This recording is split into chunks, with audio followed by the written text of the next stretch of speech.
My mom had me in a wheelchair my whole 5th grade year. She told me that I had arthritis in my knees and I also had Lyme disease.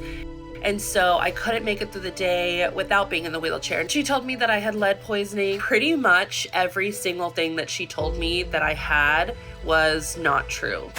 She had Munchausen syndrome by proxy.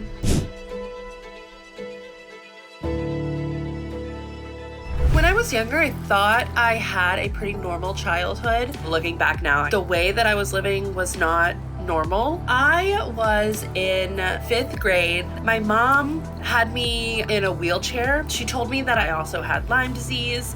Now, when I was home, I did not have to be in the wheelchair. At the time, I believed what my mother was saying. I thought that she was just being a loving mother. She also told me that I was severely allergic to antibiotics. She would make it seem like it was very extreme and the doctors were very concerned and they couldn't figure out what was wrong. I really thought that I was just a very unlucky child. When I became pregnant at 17, I had to go fill out paperwork for the first time about genetics and what could possibly be passed down to my child. And I'm sitting there and I'm filling out this paper and I'm checking off all of this like family history and like things that are wrong with me.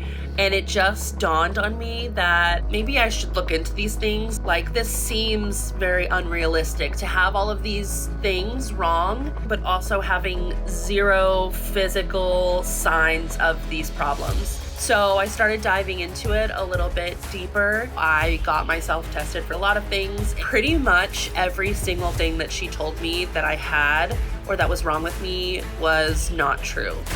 I have no serious allergies, no serious illnesses or injuries. As I continued to do more research, and I stumbled upon the Munchausen syndrome.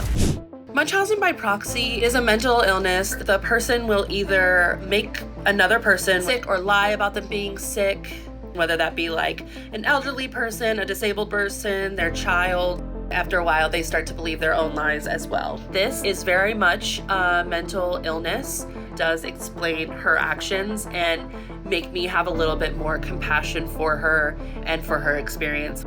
My mom passed away before I really started to dig deep into mental health. I was not able to speak about it openly. After my mother died, I felt confident enough to be more open about my childhood because I didn't have to walk on eggshells. I have had to really come to terms with my own mental health, dealing with my trauma. I have been in therapy for almost 2 years now. It is okay to seek out help, seek out therapy to heal from the trauma. Speak up for yourself, put yourself first. I am seen. Who are you?